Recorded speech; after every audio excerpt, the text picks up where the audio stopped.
Hello my dear viewers, welcome back to my channel. ഇന്ന് നമ്മൾ നോക്കാൻ പോകുന്നത് ഏഞ്ചൽ മെസ്സേജ് ആണ്. ഏഞ്ചലിന് നിങ്ങളോട് എന്താണ് പറയാനുള്ളതെന്നാണ് നമ്മൾ നോക്കാൻ പോകുന്നത്. ഇത് നിങ്ങൾ എപ്പോഴാണോ കാണുന്നത് അപ്പോൾ റെസിനേറ്റ് ആകും. ഇതൊരു ടൈംലെസ് റീഡിംഗ് ആണ്, ജനറൽസ് റീഡിംഗ് ആണ്. എപ്പോഴാണോ നിങ്ങൾ കാണുന്നത് അപ്പോൾ നിങ്ങൾക്ക് ആക്ടിവേറ്റ് ആകും. നിങ്ങൾ ക്വസ്റ്റ്യൻസ് ചോദിക്കുക, അറിയാനുള്ള ക്വസ്റ്റ്യൻസ്. നിങ്ങൾക്ക് എപ്പോൾ അറിയാൻ എന്താണോ ആഗ്രഹിക്കുന്നത് അത് ഏഞ്ചലിനോട് ക്വസ്റ്റ്യൻസ് ചോദിക്കുക. ഏഞ്ചൽ മെസ്സേജ് നൽകും. അപ്പോൾ നമുക്ക് നോക്കാം എന്താണ് പറയുന്നത്. ഫസ്റ്റ് എന്ന് പറയുന്നത് ലുക്ക് ഫോർ എ സൈൻ ആണ്. നിങ്ങളിപ്പോൾ ഒരു കാര്യം ചോദിച്ചിട്ടുണ്ടെങ്കിൽ ആ കാര്യം നടക്കണം എന്നുണ്ടെങ്കിൽ നിങ്ങൾ സൈൻ നോക്കുക.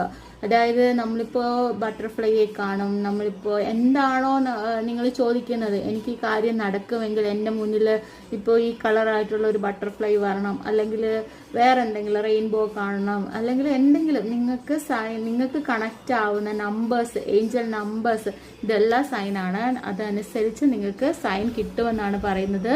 ലുക്ക് ഫോർ എ സൈൻ, നിങ്ങൾ ചോദിക്കുന്ന ക്വസ്റ്റ്യന് ലുക്ക് ഫോർ എ സൈൻ ആണ്. It's up to you. നിങ്ങൾ ആഗ്രഹിക്കുന്നുണ്ടെങ്കിൽ, നിങ്ങൾക്ക് വേണമെങ്കിൽ നിങ്ങൾക്കിത് കിട്ടും എന്നാണ് പറയുന്നത്. നിങ്ങളുടെ ആഗ്രഹം പോലെയാണ് ഇത് നിങ്ങൾക്ക് ലഭിക്കുന്നത്. നിങ്ങൾക്ക് ഇഷ്ടമുണ്ടെങ്കിൽ നിങ്ങൾക്കിത് ഉറപ്പായും കിട്ടും എന്ന് തന്നെയാണ് ഇതിൽ കാണിക്കുന്നത്. അടുത്ത് നമുക്ക് കിട്ടിയിരിക്കുന്ന റിമൈൻ പോസിറ്റീവ് എന്നാണ്. പോസിറ്റീവായിട്ട് ഇരിക്കുക എന്നാണ് പറയുന്നത്. അപ്പോൾ നിങ്ങൾ പോസിറ്റീവായിട്ട് ഇരിക്കുക, നെഗറ്റീവ് തോട്ട്സ് കളയുക. ഉറപ്പായിട്ടും നിങ്ങളുടെ ആഗ്രഹങ്ങൾ എന്ത് തന്നെയാണെങ്കിലും അത് നടക്കാനുള്ള സാധ്യത കാണുന്നുണ്ട്. എടുത്തു ചാടി ഒന്നും ചെയ്യരുത്, അങ്ങനെയല്ല. സൈൻ നോക്കി വിശ്വസിച്ച് ഇപ്പോൾ റിമൈൻ പോസിറ്റീവായിട്ട് ചിന്തിച്ച് നോക്കി വേണം കാര്യങ്ങൾ ചെയ്യാനെന്നാണ് ഏഞ്ചൽ പറയുന്നത്.